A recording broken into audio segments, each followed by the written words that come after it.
What is going on? Thank you for tuning in to the 142nd edition of the MMA Podcast. It is October 15th, 2015. We're happy to do it. Not the busiest week in MMA, but we're still bringing you a hot episode with MMA news. What rolled out, Dillashaw leaving Alpha Male, reactions from Dwayne Ludwig and Uriah Faber to talk about. A little bit of news with Ronda Rousey, her mom criticizing her coach, and now her official boyfriend, Travis Browne. Is that even worth talking about? We also have a World Series of Fighting card this weekend that should be interesting. WSOF 24, Fitch vs. Okami, and more. Thanks for tuning in. Let's do it.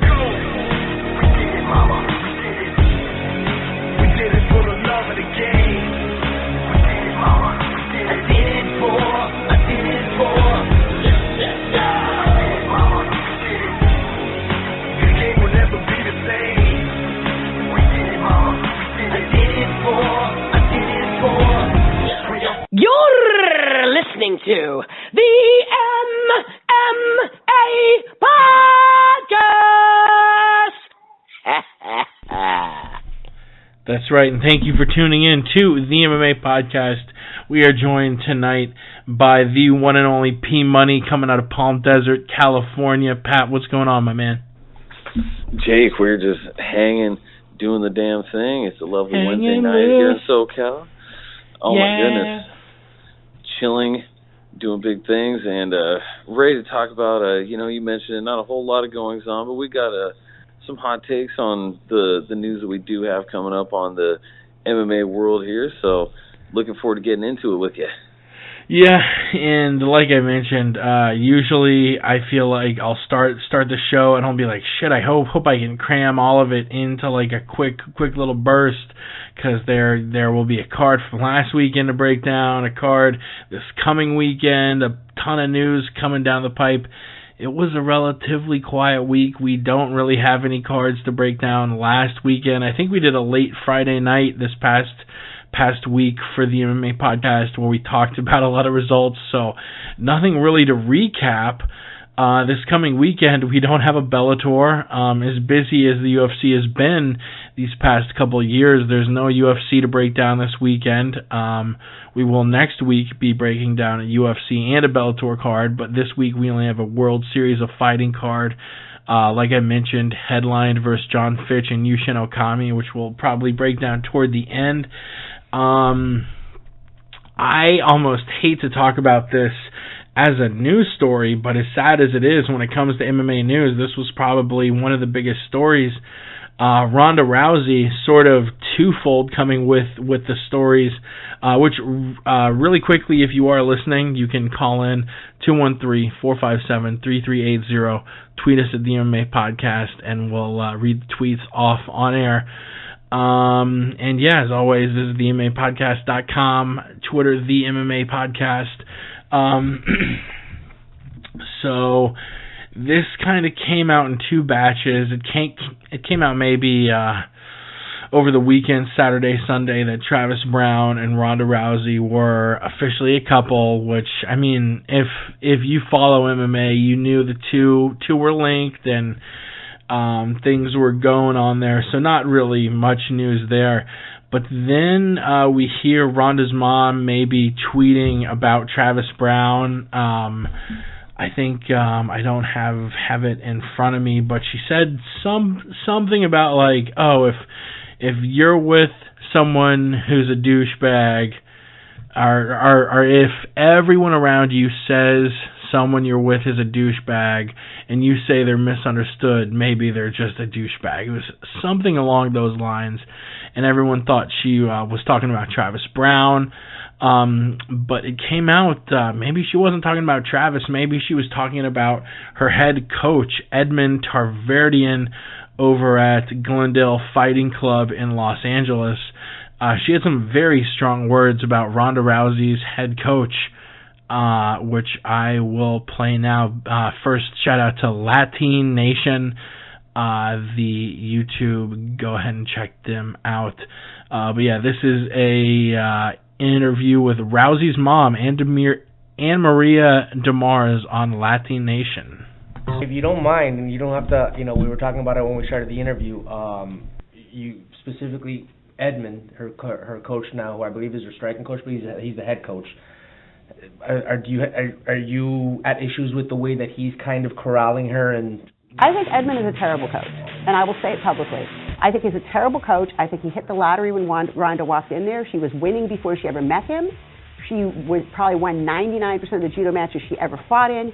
She had won she'd won the junior worlds when she was 17. She got a bronze medal in the Olympics. She got a silver medal in the World Championship. She was one of the top athletes in the world when she walked in there, and he wouldn't even give her the time of day for months.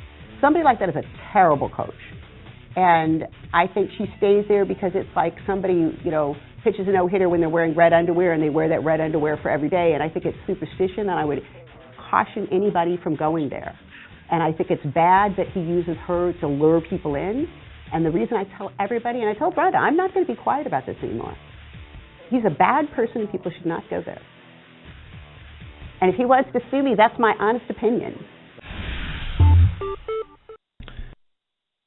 A piping hot take coming from Mama Rousey there about head coach Edmond Tarverdian. I've been a little critical of him. I've heard a lot of things, most of which I haven't said on the show because, I've never had a personally bad experience with him, so I'm not about to bury a guy who I don't even know in real life, but I've heard a lot of questionable things, and it did seem apparent that maybe Rousey's coach was riding a little bit of a wave there. There's this infamous gif of Rousey shadowboxing in slow motion, and it doesn't look good, and it's just like, what is she really learning over there? I mean, Coach Jamie Huey is I'm trying to word it a little PC here. Coach Jamie Huey from The Word on the Street, he acknowledges she's an amazing fighter, probably the best female fighter in the world, but as a striking coach points out that there's a big room for improvement when it comes to her boxing. And what is she really learning over there? You see him holding gloves for Pat. Well, what are your thoughts on I guess is Rousey's mom even in this place to speak up? And what do you think about her coach over at Glendale fighting Edmond Tarverdian? I don't know if it's gossip, if it's a real story. Even worth talking about. I had read the article, I want to say probably just last night or something like that. It was very interesting. Ronda Rousey's mom, and Maria DeMars, she was Ronda Rousey's first coach. She was the one who coached a former world champion. Yeah, in her own right, in judo. So Ronda Rousey has that world champion bloodline and that work ethic that was, beaten into her by her world champion mother. And she's the momager, if you will. And there's been interviews with Ronda Rousey saying, how she's got the love-hate relationship with her mom, blah, blah, blah. But, isn't that kind of the female love-hate dynamic with the mom? Or really the love-hate relationship that we all have with one another. But now we're just getting deep. But it's funny. They seem like they have this kind of dynamic, at least Rousey and Rousey's mom. They both seem to speak their minds very bluntly, which is commendable. They obviously seem to not care about who they offend. As Miss DeMars stated in the interview, she doesn't care if she gets sued by Tarverdian. So she's making some bold claims. Is it her place? Hey, this is the woman who coached Ronda Rousey up. She's the one who taught her all that she knew, and got Ronda Rousey to where she is right now. So, but then again, at the same time, Ronda Rousey, she's now a grown woman herself. it's tough to say. I mean, Ronda Rousey, she should be living her own life, but I mean, this is the woman who raised her, and hey, mama knows best. That's for sure. I mean, and hey, it would not hurt for Ronda Rousey to go somewhere to a top level camp. I mean, if she could go perhaps to like a Jackson MMA, or go to TriStar, or wherever it may be, go to an AKA, or just somewhere that's not with Tarvedian. I mean, I could only imagine that she would grow even further. Yeah, and honestly, the news about her and Travis Browne, I don't even want to discuss, because that's a personal issue. For a day or two, that's all the MMA Twitters were talking about. Even the respectable quote-unquote news outlets, they're just talking Ronda Browne. As far as I see it, that's their personal business. If you want to follow a gossip rag, then I guess follow MMA, blank, because all of them were really deep on it. Whether the whole Travis Browne domestic dispute issue, he hasn't been found guilty of anything, and I kind of feel bad for him. He actually had a quote, I think I just X'd out of it, but the guy basically said, no, I would never lay my hands on a woman, and I've never been found guilty of any of that, and they did an investigation, and I know everyone thinks it was set up to clear my name, but it wasn't. Like, they looked into it, and I didn't put my hands on her. And you know what? Only he and her know what really happened, and I think it's unfair to call him a woman beater, a wife beater. You can accuse anyone of anything, and if someone has been proved to do something, then I'll judge him harshly for it. But I don't think we know enough to really say whether or not Travis Browne abused his ex-wife, and I think it's unfair to treat him like a woman abuser if we don't have any clue what the fuck happened. So him and Ronda, just from a PR viewpoint, I think it's dumb for Ronda. She is the world by the balls, and she's gonna go with a guy who's got a very questionable PR. She's going to talk shit about Floyd Mayweather for being a spousal abuser, but then shack up with a guy who, in the minds of a lot of people, is one. Whatever, I'm not going to dive into it, but if you were a PR handler, you would say, wait, let's maybe back off with going on Jimmy Kimmel and saying that we're an item, because you might get a little bit of criticism. Even if it's undue, you might get a little bit of criticism there. Let's move on. Ronda up there, top 5 pound for pound. Another fighter, this beautiful segue here, another fighter up on the top 5 pound for pound list, Jose Aldo, saying he believes a monthly salary would be a good way to deal with the expenses of a fight camp, sort of sounding like he's pushing toward a fighters union, saying, quote, I support this idea, of course. In the NFL, Nike makes the uniforms, but teams still pay their athletes. The same goes for the NBA. Life gets hard for fighters who are just starting and earning no pay-per-view money. We spend a lot with trainers, sparring partners, etc. Nobody in this day and age goes to a gym to be punched in the face for free.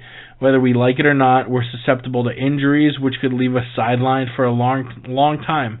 That harms the fighter, who only gets paid when he fights. If you're hurt, there's no income. It's good to have sponsors, because that's what keeps a fighter going. Although he has been pretty outspoken, saying a while ago that he thought the Reebok deal was, quote, shit. You know, love him or hate him, he brings up a lot of valid points.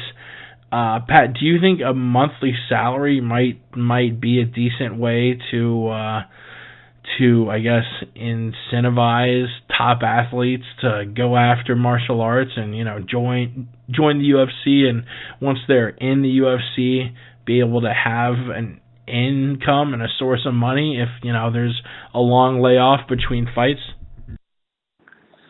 Absolutely. I think that would be a huge factor that would get athletes back into the sport or drawn into the sport for the first place. Everybody knows, or at least a lot of athletes know, that in the game you only get to pay, or the UFC will only pay for, you know, at least last I heard it was like the fighter and one corner person, which of course you always have at least like 3 people in your corner, and that was pretty much it. You know, they pay for your travel. I don't know if lodging was included. I would assume, but who knows what the conditions were like with that. But everything else, I mean, hey, and when you're making 8-8, which is now 10-10, and then you still have to pay your camp, you know, pay your coaches and your training partners, all that stuff, and you have to pay the bills that, you know, have been coming in, your real life bills, your rent, your all this and that, to get something coming in on the side every month from, you know, the UFC. Hey, you should be able to get that nice lump sum when you're in the cage for the Reebok deals, but, you know, getting a little monthly sum just I mean, for what they're getting for the sponsorship deals, they should be able to get that per month. I think if they were to do that, that might make it worth it. That might not be a bad Reebok deal right there. If they were to give the fighters that per month, as, you know, kind of like Jose saying, I mean, hey, these are the guys whose names are they're on the jerseys, they're on the shorts, and they're on all sorts of different merch. They're on the posters. Give them a cut. This is who you're pushing, and these deals, I mean, they're not the best. Jose Aldo was quoted saying they're shit, and I mean, they pretty much are compared to what some of these guys would get. I mean, if Jose Aldo his fights are aired in the U.S. as well as Brazilian TV, and I mean, the amount of money he could get from Brazilian sponsors, I mean, I can only imagine. And now he gets what, maybe $30,000, I want to say, or $40,000 perhaps, is the champions, is like the champion sponsorship payout. And he could easily get that or more without the Reebok sponsorship. So something like that would be a huge incentive, getting a monthly check, something to, you know, hey, just help with the rent, help with the food, the gas. You know, you're a fighter. You need to be going to Whole Foods, eating that good shit. That does not come cheap.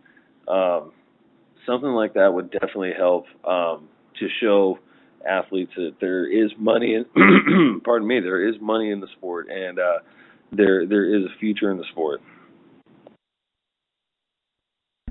Yeah, and that's one of my biggest issues I have hearing about all this stuff with Reebok and all that. You'll just see less and less intelligent elite athletes pick the UFC to train with and pursue, because it's you know, hey, I can make 5, 6 maybe figures with the UFC, or I could make 7, 8 figures maybe with any of the big 4 sports, so I'll go the other way. Moving on from comments about Jose Aldo to a guy Aldo fought a few years ago, Uriah Faber. We've touched on it the last couple episodes, and honestly, I think both of us kind of had a little bit of a Dwayne Ludwig slant at the whole Ludwig-Faber split / where's Dillashaw going to go. We heard last week that Dillashaw was leaving Alpha Male to pursue a career in fight camp with MP Elevation with Dwayne Ludwig in Denver. And I think we both were a little tilted toward Ludwig's whole side of it. The last week, I've shifted a little bit, because you hear Faber saying a lot of interesting things about Dillashaw leaving the camp, and then Dillashaw and Ludwig both going on the MMA Hour. It's worth a listen. Ariel Hawaii's show over there on MMA Fighting. I don't think either of them made their side seem any better, because not only did neither of them really defend any of the points brought up by Faber, but Ludwig kind of came off a little bit as a dick. You'll have to listen to the interview to get it, but a lot of interrupting and seeming to have that sort of short fuse like Faber talked about. This is going to be kind of a long clip. I think it's like 4 or 5 minutes. This is from the Team Alpha Male podcast. Find them on YouTube. Search Stud Show Radio. That's what they're listed as on YouTube. The Team Alpha Male podcast. Definitely check them out. Stud Show Radio. This is from the 99th episode from just about a week ago, where Faber says a lot of interesting things about TJ Dillashaw leaving camp, and I'll start it at the top here. Related from now on, I'm going to be going out there, and they're offering real opportunity with some money, which, I mean, honestly, I'm not going to put out his business on what the money is. Yeah. He's talking about how it's an amazing opportunity money-wise or whatever. Like, you got to be kidding me, dude.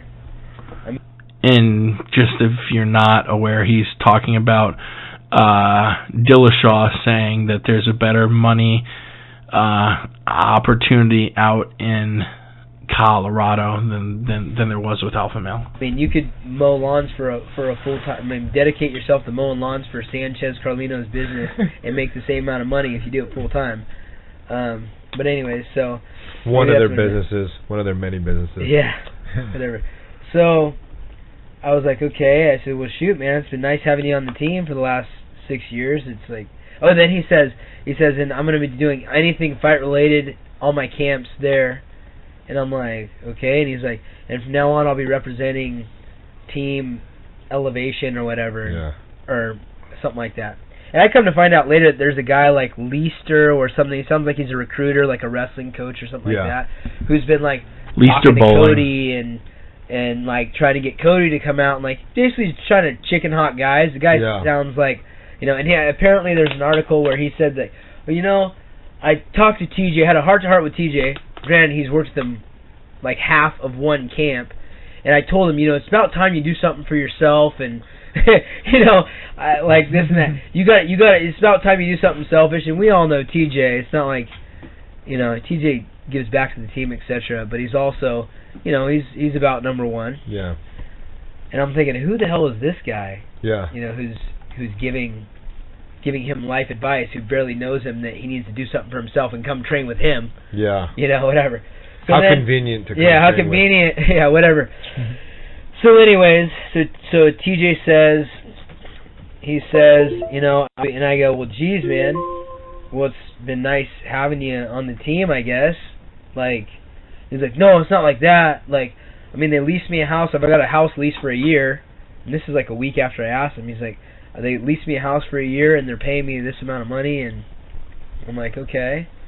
Like, so he's like, I still like to, like, when I'm in town, come in and train with the guys and stuff. And TJ, I mean, when you're in a family environment, you have people that have different little things that are issues, you know, and TJ's thing has been that he has a bad temper and he hurts people in practice and does things that are, you know, he's got like a temper and he doesn't hold back sometimes, right? So I'm like, it doesn't make sense for you to come in and spar with our guys.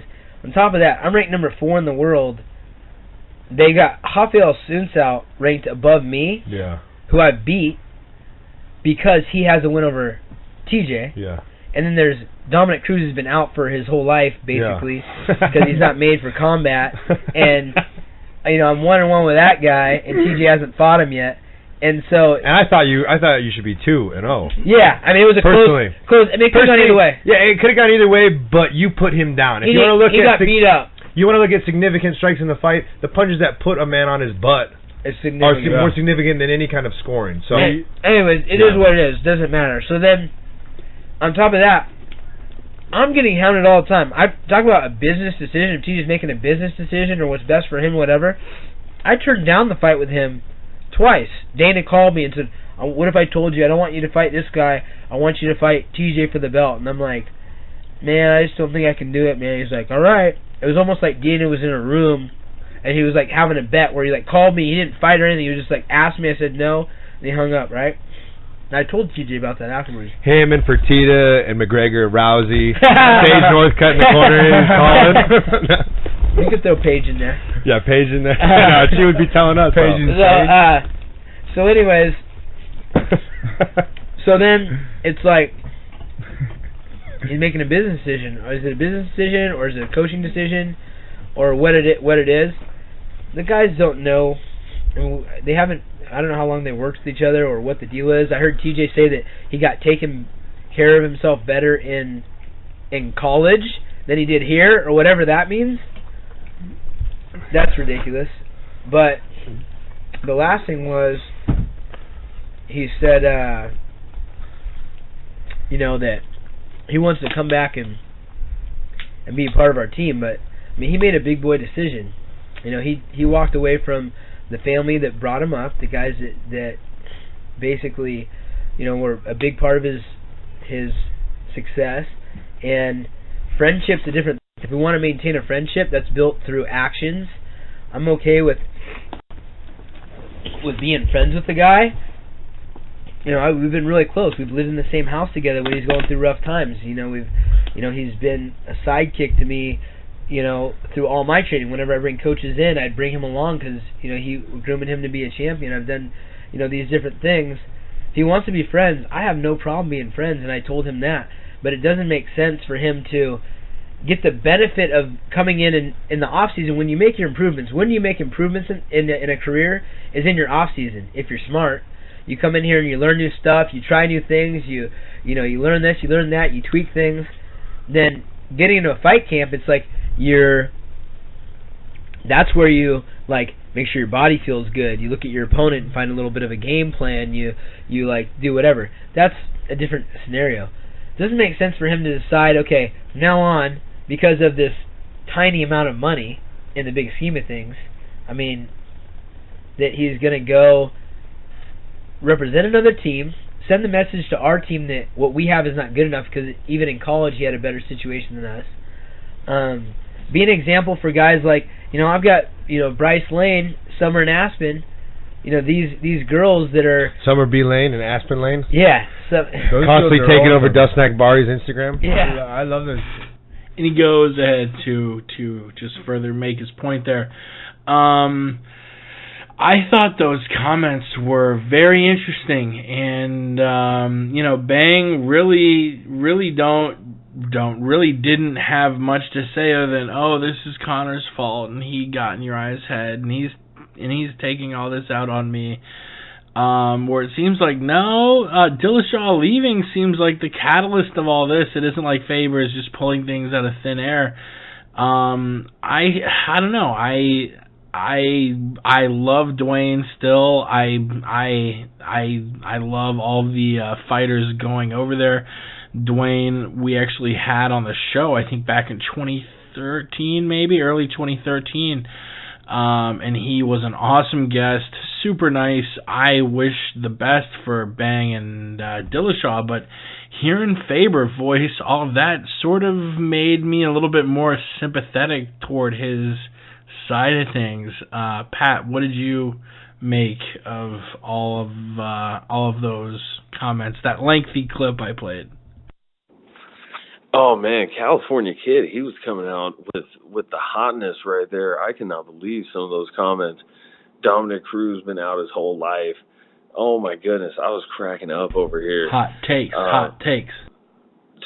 Seriously. Yeah, I mean this definitely seems like it'll pan out to be a good business decision for Faber because, like he was saying, Assunção's ranked over him, who he's already beat. He's 1-1 with Dominic Cruz. I would be inclined to agree that should rightfully be 1-1. Those punches or the fights or the punches where he got dropped, I want to say one of those was more like a slip than anything. But yeah, I gave that fight. It was a close fight, like they both said. I personally had it going to Cruz though, but yeah, this is quite an interesting revelation, and it's very interesting to me. I'm a very sports superstitious person, and you know, I'm like, hey, of course you always want to get better, but you're leaving the camp that, you know, got you to where you are. Of course, he is going with Dwayne Ludwig, who some people would argue helped take them to the next level, but still, you know, you have the roots over there at Team Alpha Male, and you're just going to go ahead and uproot all that and start the new team. And for, you know, it sounds like he's getting his little stipend or whatever it may be. Who knows how long that situation will last or where the financial backing is coming from something like this. How he's got a lease paid for. I wonder if they got some sort of similar money pooling thing like they were doing over there at Team Alpha Male, or again, who knows who the backer is for all this. But man, yeah, I definitely seem to be leaning more towards the Uriah Faber side of things. And man, I would be really interested to see how a fight with those two would play out. Seems like a fight that could easily be made right about now. Seems like a fight that whether Dillashaw beats Cruz or loses, I think we see after Cruz. I think it only makes sense for the UFC to make that fight now that the pot has been stirred. I think Dillashaw would be the favorite there, and rightly so, but do you think Faber has a shot in that fight? I think he does. I think it would be man, it would be the cherry on the top of one of the best careers for sure in those lighter weight classes, but maybe ever. I mean, he had a run in the WEC, which was the pinnacle of the 145s when he came up. I mean, I've talked about my history of being an MMA fan a ton on this show, so I won't bore you. But pardon me, but my first memories watching MMA were in the dorms at, you know, with a buddy, and we would just watch Faber steamroll fucks on Versus on WEC back in 2008, and Faber is the fighter who got me into mixed martial arts as a fan. So it would be a very nice cherry on the top to see him maybe get the belt from Dillashaw. That being said, Dillashaw has just looked so crisp. I mean, you look at the shared opponent in Barao, where Barao kind of bullied Faber around, and Dillashaw did the same thing to Barao. It'd be difficult to pick Faber, although I might be rooting for him. To pick him, that might be a little too much a favor to ask. What would you think about a possible Faber versus Dillashaw fight? Well, I would certainly be rooting for Uriah Faber. I think the smart money would be on TJ Dillashaw, but I mean, you never know. Uriah Faber, it is interesting because he did make the comment that TJ has a bit of a temper, and sometimes he would come in and he wouldn't hold anything back, and he would hurt people in training. And, you know, were people getting hurt because of skill deficiencies or because they were going 70% and the other person was going 100, and, you know, maybe they didn't want to knock the other dude out? Who knows? But they do have that familiarity. So, I mean, which goes both ways, but perhaps Uriah Faber, maybe that's the great equalizer there, is that they both have spent so much time with each other that they know each other's strengths and weaknesses and how the other moves and works. granted, they haven't been working that closely together as of late, because even when TJ was still part of Team Alpha Male, he was still doing some time over there in Colorado with Dwayne when they split up. So it's kind of an interesting dynamic there, but I think Uriah Faber would have just about as good a shot as any. He's certainly looked to prove himself over the years. He just keeps getting better, and yeah, I've been a fan of his ever since the way back when, and I think he has a good shot to do it. He hits pretty hard himself for that division, and his hands are coming along. If he can get inside and put one on TJ, I mean, you never know. We have seen him TKO'd. Yeah, and yeah, it'll be very interesting to see not just a change in Dillashaw's camp, but this new camp, MP Elevation. They're also getting, they've got Neil Magny, Brandon Thatch, Kat Zingano. Apparently they're getting Matt Brown and Clay Guida there in the mix. So they're definitely up and coming camp, a new camp. We haven't heard of them as MP Elevation before, sponsored by Muscle Farm there. Yeah, it'll be cool to see how far this camp can elevate to. No pun intended. Heyo. A guy whose most recent fight was against Uriah Faber, Michael McDonald. We haven't seen him in a couple of years. He had some injury problems, and now he's coming out kind of against the UFC, saying that he's not very happy with his contract situation. You look at his last 3 fights, and it's very interesting. He fought Renan Barão, who it was a joke. He made $15,000. He was fighting on a 15-15 contract in the main event when he fought Barão. And I think that was that UFC on Fuel Barão versus McDonald card. So McDonald walks away with $15,000 for fighting for the title, while Renan Barão, after making a bonus for submission of the night, ends up walking with $186,000. And then in his most recent fight against Uriah Faber, McDonald earned a purse of $17,000. While Faber walked away with a disclosed purse of $200,000, and it's got to, as a guy like Michael, yeah, you're very young, you have a bright career, but it's got to be very disheartening to see guys like Barão and Faber make literally 10 times more than you do. Even though, yeah, you got finished by submission, but still, you are a formidable foe. You shouldn't be making just 6-7% of what the guy you lost to made. And apparently that's a big hang-up right now as far as getting Mayday a fight. He says, quote, "If the UFC wants me to fight these great guys like Faber, it's not like I'm looking to play hardball. I wouldn't want to fight him with the pay I'm getting now, so maybe it turns into a contract renegotiation. Maybe it's, let's hold off and not take this fight now. Maybe it's, well, we can get a little more guaranteed money for this fight, but keep the same contract. I don't know what exactly it's going to be, but I have to be taken care of." I'm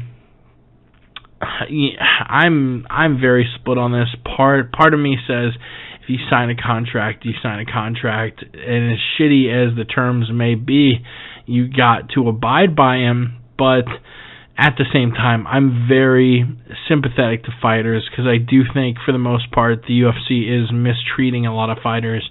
And I think this, if you got to use the balancing test, is this more Michael McDonald being a crybaby, or the UFC mistreating a fighter? I think it's the latter. I think this is just another example of the UFC. I mean, come on, Michael McDonald is an up and coming star. The guy was, I think, the youngest guy to ever fight in a title fight. I think he was 22 when he fought Barão. Born in the 90s, and he fought for a title a few years ago. Come on. Maybe, I think, up there with Belfort with one of the few people to ever fight for a UFC title while they're in their teens. It's just a really shitty spot, and if I have to take one side, I'm saying, pay Mayday more. He has only 2 losses on his UFC record, and they're to Barao and Faber. Let him starch a guy like Brian Caraway, clean out the bantamweights there. What do you think about Mayday McDonald? Well, I think Mayday, this almost kind of ties back to what Jose Aldo was talking about with fighters getting a monthly purse or something like that, a monthly little bonus or whatever it may be.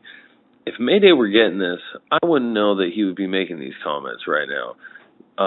As you had mentioned, Jake, he signed this contract, and I think as a fighter, I'm not a fighter, and I'm also not a lawyer, but to myself, I'm thinking, well, when you're writing up this contract, if it's for X amount of fights, you have to have something in there. Well, what if I get thrown into a championship fight?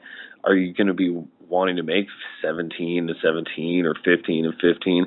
No way. You should put something in the language of your contract stating, I want X amount. This is, if I'm in a championship fight on pay-per-view or if I'm on a championship fight on broadcast TV, you need to have the terms and conditions and a language in your contract that is satisfying to you. And as the UFC states, as independent contractors, as they call fighters, that's one of the benefits that you have. You're able to negotiate your contract. Now, Mayday says he's not one to play hardball. Well, hey, at least throw something in there. Say, hey, I want 50 G's if I'm in a title fight or something like that. Throw it in there. That's what contracts and contract negotiations are for and all about.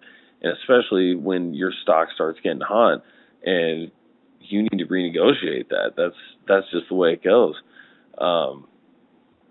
But at the same time, the UFC, should you have to be twisting their arm to pay Mayday more than 17-17 to fight Uriah Faber or to main event on broadcast television for a championship fight to the tune of $15,000 in a loss, that is terrible. That's so embarrassing. So it really is a two-way street here. I do sympathize with the fighters, as I know you do, Jake, because there really is not a whole lot of money in the sport for the fighters, especially just the way the UFC has it set up. Really the best thing they have going for them is the health coverage they have, which is now in and out of the cage. But, Mayday, again, without having some kind of monthly income coming in here, 15-15 and 17-17, well, actually, he only got 15 and 17 because he lost both of those fights. So his last 2 fights, that's what, 32K in the last, when was the last time he even fought? 2013, 2014? December 2013. December 2013. That's 32 grand. So, in the last 2 or 3 years, that's all the disclosed income he's had. That's sad for someone that's been in a very highlighted position in the UFC, and he was a highly marketed. He was that highly touted prospect himself. He was kind of getting the Sage Northcutt treatment, if you would, but he was getting really highlighted up there because he was smoking everybody, just knocking out Francisco Rivera. I want to say he knocking out Brad Pickett. I want to say, or I forget if it was a knockout or a submission, but there was just he was just destroying everybody at 135. So they couldn't wait to just promote him really hard, and the fact that he was only getting paid that much, I hope he was getting some appearance money or show money for whatever else he was doing, because that's a rough way to go. You mentioned Sage Northcutt.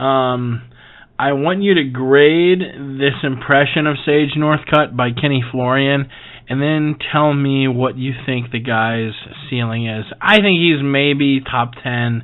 I don't see him going any further than top 10. But this is Kenny Florian doing his best Sage Northcutt impression.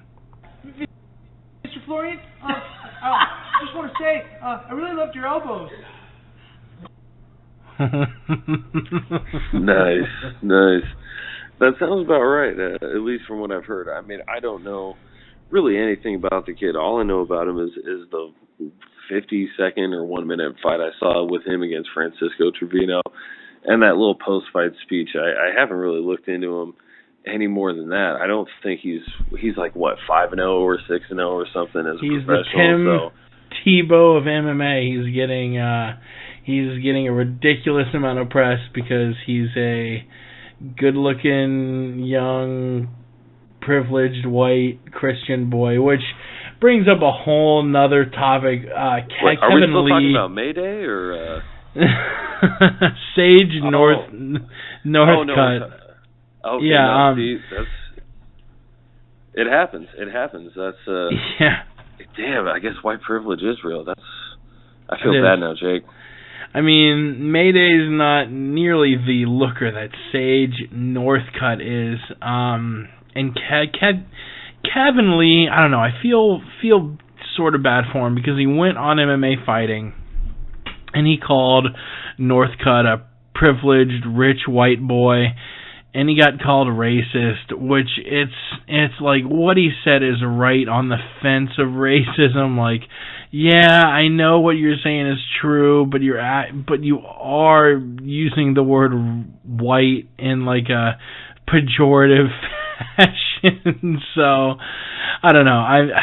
I understand the backlash against folks not wanting to see Sage talked about at all, which he shouldn't be until he gets an actual win.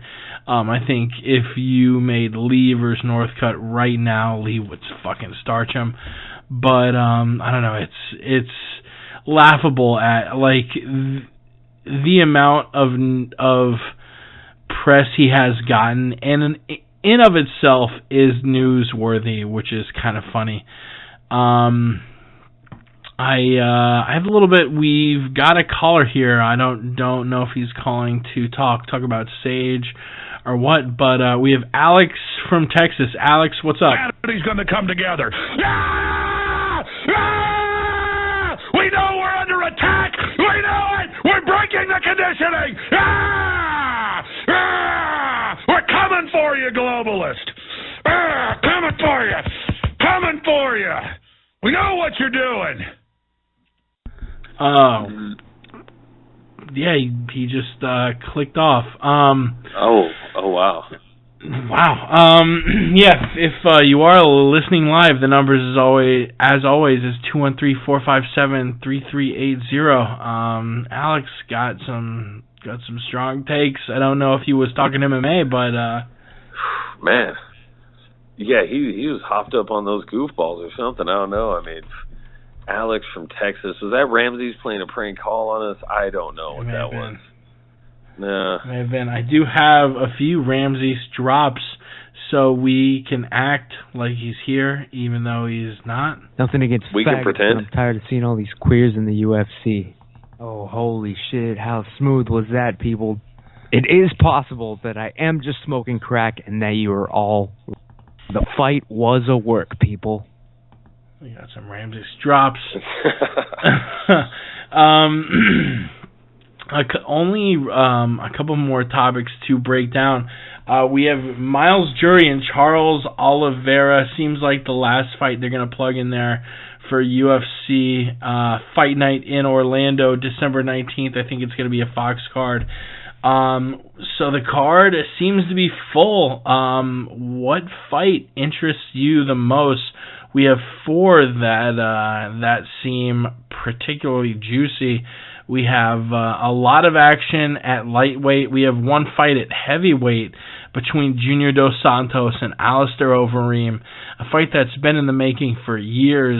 The two, striking juggernauts at 265 have been drawing back and forth, so it'll be nice to finally see this fight. And 3 fights at lightweight, which are all very, very interesting. Like I said, Charles Oliveira against Miles Jury, the fight that was made just a few days ago. And I think that will be the main event of the prelims on Fox. And then the main card will have Randa Marcos versus Karolina Kowalkiewicz. I don't know how to say her last name. It's pretty long in Polish, but we'll just call her KK. And we got Michael Johnson, Nate Diaz, and of course the championship between Rafael Dos Anjos and Donald Cerrone. I'm really looking forward to Michael Johnson against Nate Diaz. I just have a feeling that this is going to be one of the best boxing, just guys who can both take a punch and both have heavy chins and can both deal a lot of damage too. I think this is going to be a 15-minute just barn burner. Both guys deal out a ton of damage. But we have Cerrone, RDA, Johnson Diaz, Oliveira Jury, JDS Overeem. What fight stands out to you the most? I mean, those are all crazy fights. It's really hard to narrow it down from one, but I suppose I'd have to say RDA versus Cerrone. I mean, they already fought, and not even too long ago. I mean, that was, 2014 or something like that? Cowboy, just that crazy pace, like 9-0 since then, or 8-0 in like not even 2 years. So he's just cranking out these wins. He's got this insane momentum, and this is probably the first time he's had like 3 or 4 months off, or I don't even know how many months it's been for him, but he's had a little bit of time to heal up, and it'll be interesting to see if he's going to be able to fend off RDA's takedown attack. What kind of style is he going to come in there with? Is he, going to come in there and just let it all hang out and be a super aggressive striker, go for the knockout? I mean, this is a 5-round title fight here, UFC on Fox on the big stage, and he already has that L. That's the last loss. I mean, he had a decent streak before he ran into Rafael Dos Anjos, if I recall correctly. I want to say he was on maybe a 4-fight winning streak before that. So I want to say he's just got a crazy record, except for that blemish in his past couple of years of fighting. And I feel that's just going to be a barn burner either way. It's going to be real interesting to see how RDA comes in. I mean, there's been a lot of people, I don't even want to say it myself, but there's been a lot of people, there have been articles that have been printed questioning RDA and his alleged use of banned substances. I'm not going to say that he does that, but I've heard those speculations for literally at least 3 years. And I don't know that there's any foundation of those. I can't say that there is. I don't recall him ever testing positive for anything. But I have seen articles printed to that effect. And we have the new USADA testing going on. So we have seen some fighters coming in looking different. And it'll be interesting to see how this fight plays out. Now, Cowboy, it's funny you say, Cowboy has actually tested positive himself for banned substances. So it's just going to be really interesting all the way around. That whole thing is still playing out. I think that's something we're going to continue to have to look out for the next year or so at least, to see, hey, do we have performance drop-offs here? People coming in looking a little different. Maybe that six-pack turns into a muffin top. You never know. So I'm really interested in that fight. I mean, amongst all the others. Yeah, it should be a fun card on Fox, December 19th in Orlando. Really only that World Series of Fighting card to break down. Really quick, I did want to give a shout-out to Chris Mintz, the guy who tried to stop the Oregon shooter. Actually had trained a little MMA and was a part of CFFC, an amateur MMA organization that Chael Sonnen is part owner of. Just wanted to give a quick shout out to his GoFundMe campaign, which is, gotten I think about $800,000. So if you do have an extra buck or two laying around, go and check out his GoFundMe, along with all of the memorial funds and survivors of that really terrible shooting over there in Oregon. Let's get to the World Series of Fighting card this weekend before we close it out. World Series of Fighting 24 going to be in Mashantucket, if I'm saying it right, in Connecticut at the Foxwoods Resort Casino. It's going to be on NBC Sports this Saturday. Let's sort of break down the card, I guess, just in one big bunch, except the main event and then the main event itself. I think aside from the main event, we've got a lot of one-sided fights. A gimme fight for Nick Newell, who's minus 400 against Tom Marcelino. Blagoy Ivanov, a big favorite against Derek Maimon. Vinny Magalhaes going to be fighting Matt Hamill. Vinny, a pretty big favorite at minus 285. Other familiar names on the card: Colton Smith, Rick Glenn, who will both be pretty big favorites. Will you be watching this card, and do you really have any interest in it except for the main event? Because, as much as I like Vinny and I like Nick Newell, they both have gimme fights, and I'm not going to be watching anything other than the main event on this card, to be completely honest. Yeah, if I end up watching anything, if I end up watching this card, period, even the main event, it'll be just because I happen to be laying around with nothing better to do, which is almost never the case. I usually just catch the highlights of World Series of Fighting, or maybe YouTube it or something to that effect. I'm really not too upset if I do miss one of those cards. Matt Hamill, he shouldn't be fighting. Vinny Magalhaes, Blagoy Ivanov should be in the UFC, fighting some real competition. Nick Newell, he's getting a gimme fight there. Just not a whole lot that's really jumping off the page here. That's making me say, oh yeah, I gotta hunker down and call up the fellas. World Series of Fighting 24 is going on. Yeah, and that sort of brings us to the main event, which is the only fight worth really watching here. Yushin Okami, a minus 170 favorite over John Fitch. The fight will be at welterweight. Both guys, obviously on the downslope of their career. Yushin 1-2 in his last 3 fights. He had that final fight in the UFC where he lost to Jacare. Got a gimme fight against Fetlozar Savov at World Series of Fighting 9 back about a year and a half ago, and then lost to David Branch via 4th round TKO for the middleweight championship. Going to be moving down to 170. I think this is going to be a rough cut. Yushin was big for a 185er as far as just his frame. The guy's 6'2", he has a 75-inch reach. So moving down to welterweight, he's going to be cutting a lot. And he's facing a guy in John Fitch who's 2-3 in his last 5. His final fight in the UFC, he lost to Damian Maia, and he's 2-2 in the World Series of Fighting. He was a big favorite against Josh Berkman in his WSOF debut, where he got choked out 41 seconds in by Josh Berkman. Got fed a couple of bums in Marcelo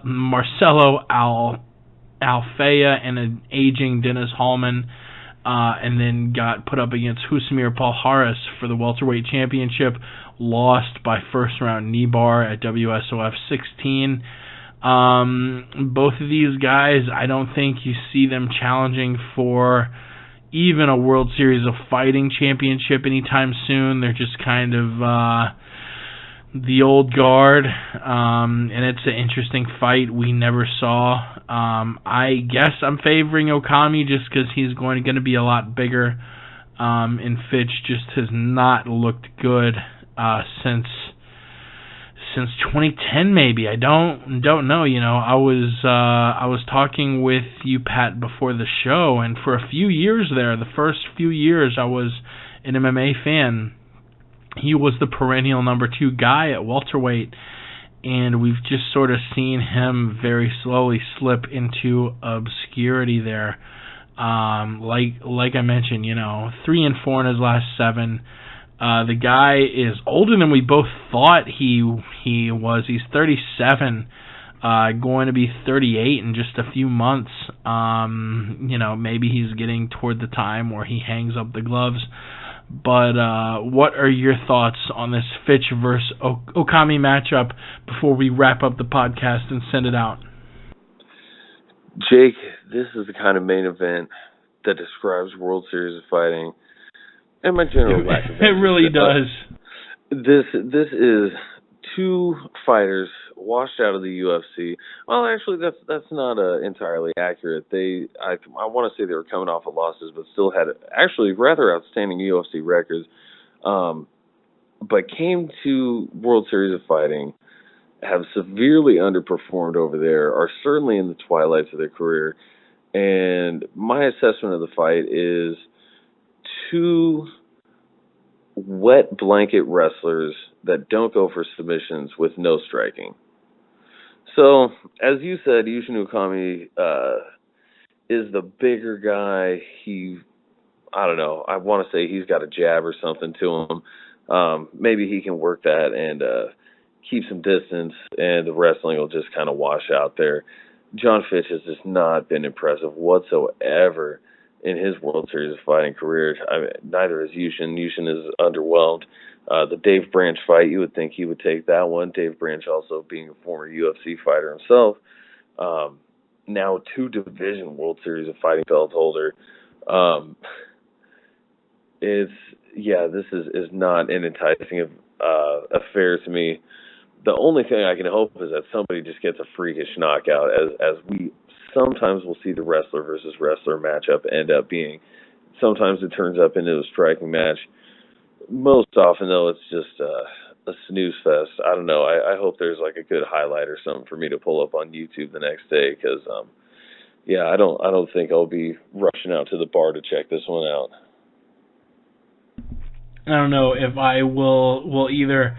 And I guess that does it for a relatively slow week in MMA. I apologize we didn't have more fights to break down, more news to cover, but that is what we were given. We appreciate you listening, though, to the 142nd edition of the MMA Podcast.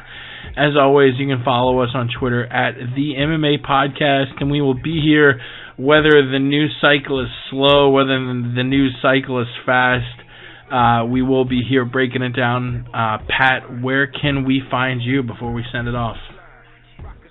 Jake, everybody out there, you can follow me at Sweet Pappy Jones on the Twitter, on the IG. Hit me up and follow the whole MMA Podcast family. That's right, the whole family. Listen to other shows if you want to hear me shout out 50 folks on Twitter.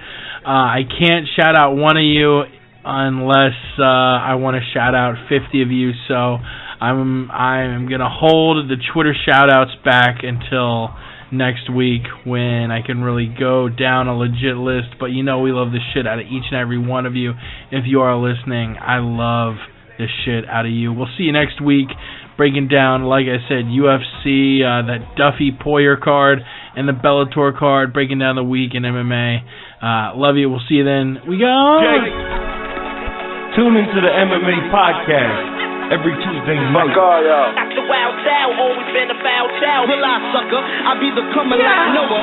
The MMA Podcast, Jake is the host. And since Ramsey's been in the wheelchair, the Aunt Jimmy Show has been on the road. I want to say John Jones is the host, so I think that I'll pick up the phone and dial 213-457-3380. We got hot takes on the stove. You get blood on your clothes if you're sitting in the front row. I throw on my gi and then I lace the hoops. I'll have Gal lying down cause he ain't the truth. And if Alan wasn't a cop, I'd make mention you. And shout out to Ross Finkelstein the Jew.